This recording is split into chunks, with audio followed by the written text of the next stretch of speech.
Hey everybody, getting ready to do a little bit of maintenance here on my waterfall tank. You can see the water is barely flowing. I need to at least get in there and change the filter out and probably do a water change while I'm in there, or at the very least top it off. But tonight I want to talk about the small tank that I keep in front of my waterfall tank. I've finally gotten around to revamping it a little. I know it doesn't look radically different than it used to, but it does look different. If I can squat down here without knocking into anything, I'll show you some of the differences. For one, my cherry barb that was in my angelfish tank and was very problematic is now in this tank. And I also added a bunch of guppies. I went up into my office tank, and occasionally I just have too many guppies in there, and it's time to just scoop some out and put them in a different tank. I usually don't make a big deal out of that because I usually wind up going in a tank that they become food in, and I'm not necessarily going to shoot videos about that kind of stuff.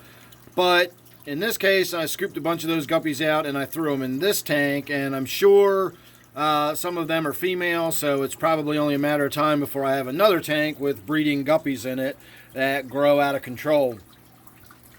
The other thing I did that's fairly obvious is that I raised the water level. I'm not sure if I like it this high or I want to make it even deeper, but the other thing I did was I raised up all of the rocks and I got much more of a waterfall effect going. Now, I haven't changed the filter since yesterday morning or even the day before, and so we're already down to a reduced water flow. This flows much more vigorously once I've got the filter cleaned out. I have a pump right there. It pumps, I don't know, I want to say 200 gallons per hour or something like that, 190 gallons per hour. But the pre-filter, it's kind of like one of those black biosponges. It gets gunked up really quickly. It only takes a day or so in order for that to start getting gunked up. And again, it's not necessarily stuff that's in the tank as far as acting as a filter and clogging it up. It just grows the biological growth, all the bacteria and everything. It grows in there and it just winds up clogging that small sponge up. It's not very big at all. And we will, by the end of this video, we will go ahead and get that cleaned out and we'll get to see what it looks like with a little more vigorous water flow. The only problem with doing that is it will get the water all dirtied up and we won't get to enjoy it with this beautiful crystal clear water that we've got in it at the moment.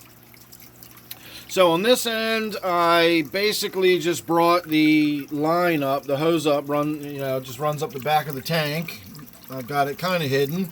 And then it comes out right between these two pieces of wood. And once again, I kind of have it hidden underneath of that rock. And that's all it is a hose with a little piece of PVC elbow on it. And you can't see it. So I also took one of my lengths of sweet potato vine that was growing kind of out of control. I threw that in here, so that's going to grow however it's going to grow. It'll probably wind up growing up into the corner of this, and then we'll trail it on up, and it'll go on up and join the rest of its friends up there in the brighter light. But in the meantime, that'll give us some nice trailing growth in the tank. And I've also taken some Java fern and stuck it here and there just to see if we can get some growth up above the water line, So that's what it looks like in a generalized sort of way. Let me go ahead and get that filter changed, or I'll just go ahead and wring it out.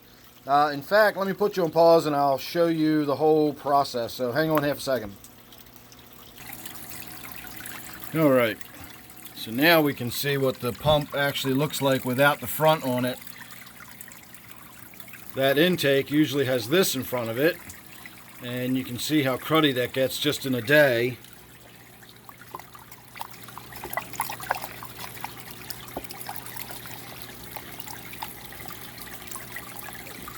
It's actually not as bad as I was expecting, but that will, even when it's completely clean, it will definitely slow the flow down to some degree, but this gives you an idea of what it looks like when it's flowing nice and vigorous. We actually get some of the water dripping down here, and we get a little bit of a waterfall effect underneath of it.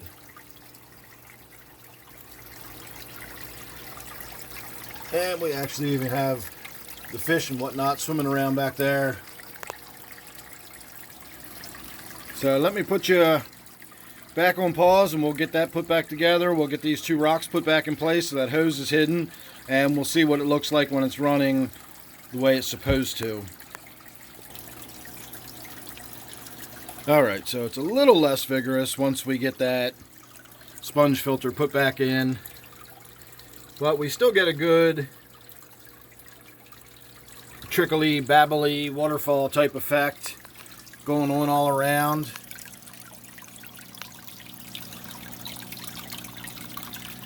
I've actually never looked at it from this end of the tank through it.